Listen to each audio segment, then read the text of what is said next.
इस ड्राइंग को मैंने कंप्लीट कर लिया है गाइस। और आगे वीडियो में आप देखोगे कि किस तरीके से आपको इस ड्राइंग को फिनिश करना है। सारा चीज स्टेप बाय स्टेप बताऊंगा।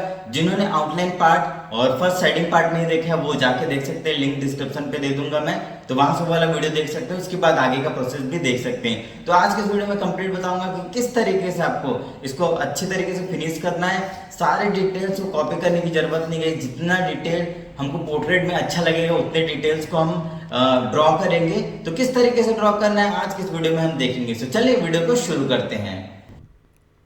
तो इस ड्राइंग को गाइज मैं मोस्टली चारकोल पेंसिल का ही यूज़ करके बना रहा हूँ। जहाँ पे काफ़ी ज़्यादा लाइट पोर्शन है, जहाँ पे चारकोल से पॉसिबल नहीं है, वहाँ पे बस मैं ग्रेफाइट पेंसिल का यूज़ कर रहा हूँ। और यहाँ पे ज्वेलरी पार्ट हो गया, मुकुट वाला पार्ट हो गया, जो बाकी सब डिटेल वाले पार्ट है। अगर आप ध्यान से देखें तो रेफरेंस फ़ोटो उतना क्लीन नहीं है, बहुत सारे डिटेल्स समझ में ही नहीं आ रहे। तो उसको ड्रॉ करने का एक सही तरीका होता है कि आप रैंडम अपनी तरीके से कुछ पैटर्न्स बना दे जाओ। कुछ डॉट हो गया, कुछ सर्कल हो गया, कुछ सी टाइप का शेप हो गया। इस तरीके के शेप को आप मुकुट में ड्रॉ करो। और जहाँ पे डार्क लग रहा है वहाँ पे डार्क टोन दो, जहाँ पे लाइट लग रहा है वहाँ पे लाइट टोन दो। इन सारी डिटेल्स को फॉलो करते हुए आपको ड्रॉ करना है। मुकुट पे रैंडम ही ड्रॉ करना है, ज़रूरी नहीं कि आप रेफरेंस फ़ोटो को एग्जैक्ट कॉपी करो। रैंडम ड्रॉ करो और उसको अच्छी तरीके से ब्लेंड करो। उसके बाद जहाँ जहाँ पे आपको हाइलाइट्स दिखते हैं आप वहाँ पे इरेज़र से हाइलाइट्स लगाते जाओ, और जहाँ जहाँ पे एक्स्ट्रा डार्क दिखता है आप फिर से वहाँ पे चारकोल पेंसिल का यूज़ करके डार्क करो। तो इससे क्या होगा कि आपका जो डिटेल वाला पार्ट है, जो मुकुट है, जिसमें आपको सारे लाइंस डिटेल अच्छे से नहीं दिख रहे, वहाँ पे भी आपका जो ड्राइंग है वो काफ़ी ज़्यादा अच्छा लगेगा। तो अभी आप यहाँ पे देख सकते हैं कि जो हमारा मुकुट है उसमें ऐसा लग रहा है कि बहुत सारा डिटेल हुआ है, लेकिन वो रैंडम डिटेल है। वो बस देखने में प्यारा लग रहा है। अगर बहुत ज़्यादा जूम करके देखोगे तो उसमें बस एक सिंपल से पैटर्न या फिर कुछ कुछ स्ट्रोक्स बने हुए। तो इस तरीके से आप अपने पोर्ट्रेट को इजी कर सकते हो, कम टाइम में भी कंप्लीट कर सकते हो। जहाँ पे हमको बहुत ज़्यादा डिटेल करते नहीं बन रहा है तो वहाँ पे हम इस तरीके का टेक्निक यूज़ करते हैं। अगर पेपर का साइज़ काफ़ी ज़्यादा बड़ा है तो वहाँ पे हम इजीली ड्रॉ कर सकते हैं गाइस, बहुत सारे पैटर्न बना सकते हैं। लेकिन पेपर का साइज़ जहाँ पे छोटा है वहाँ पे हम पेंसिल को बहुत शार्प करके हमको डिटेल करना पड़ेगा। उसमें डिटेल्स भी काफ़ी चीज़ समझ में नहीं आता। तो यहाँ पे इस तरीके का टेक्निक यूज़ कर सकते हैं ताकि जो हमारा पोर्ट्रेट है वो भी काफ़ी ज़्यादा अच्छा लगे। जो हम ज्वेलरी बना रहे हैं वो डिटेल दिखे, मतलब एक शाइन और एक डिटेल्स, कुछ पैटर्न हमको नज़र आए। और अगर रेफरेंस फ़ोटो क्लीन है, बहुत ज़्यादा एकदम डिटेल आपको दिख रहा है, तो आप सेम चीज़ को भी फॉलो कर सकते हो। तो ज्वेलरी पार्ट बनाने का ये काफ़ी सिंपल तरीका है। अगर आप बोलेंगे कि ज्वेलरी पार्ट को इस तरीके का और सिंप्लीफाई करो और सिंगल वीडियो बनाओ तो वो भी मैं बना दूंगा। बाकी इस वीडियो में भी मैंने जिस तरीके से बनाया है सेम चीज़ आप फॉलो कर सकते हो। पैटर्न्स अपने मन से बनाने आने चाहिए ताकि आप थोड़ा उसको सुंदर दिखा सको। यहाँ पे जो रुद्राक्ष वाला पार्ट है मैं उसमें डार्क एरिया लाइट एरिया को समझ रहा हूँ और अच्छी तरीके से ब्लेंड करना है गाइस। पूरे उसमें एक टोन आना चाहिए। उसके बाद आपको हाइलाइट्स लगाने हैं तो वो काफ़ी ज़्यादा प्यारा लगेगा। और ध्यान रखना बिना हाइलाइट्स के वो मज़ा नहीं आएगा, क्योंकि शाइनी पार्ट बनाना बहुत ज़रूरी है। अगर शाइनी पार्ट बनाओगे तब जाके आपकी डिटेल्स, डेप्थ, सारा चीज़ पता चलेगा। और सब मतलब तीन चीज़ आपको देखना है, तीन चार चीज़: डार्क एरिया, लाइट एरिया, और कहाँ पे धब्बे हैं डार्क वो देखने हैं। उसके बाद उस पर हाइलाइट्स लगाने ब्लेंड करके। बस यही सिंपल तरीका है, सेम चीज़ फॉलो करके मैं बना रहा हूँ। बाकी बॉडी पार्ट को शेड करना, बस लाइट डार्क शेड करके वो बना रहा हूँ। तो बिल्कुल ध्यान से देखना किस तरीके से मैं बना रहा हूँ और सेम चीज़ फॉलो करते जाना।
तो हमारा ये गाइस ये पोर्ट्रेट ऑलमोस्ट कंप्लीट हो गया है और इसके आई को मैंने पूरा कंप्लीटली छोड़ दिया है गाइस, क्योंकि मेरे को ऐसे ही ज़्यादा काफ़ी अच्छा लग रहा है। अगर आपको लगता है कि आई में डिटेल करना चाहिए या फिर आई बॉल वगैरह बनाना चाहिए तो आप बना सकते हैं वो खुद से, या फिर आपको ऐसा लगता है कि आई में कोई कलर कर देना चाहिए, येलो कलर, ब्लू कलर, तो वो भी आप कर सकते हो।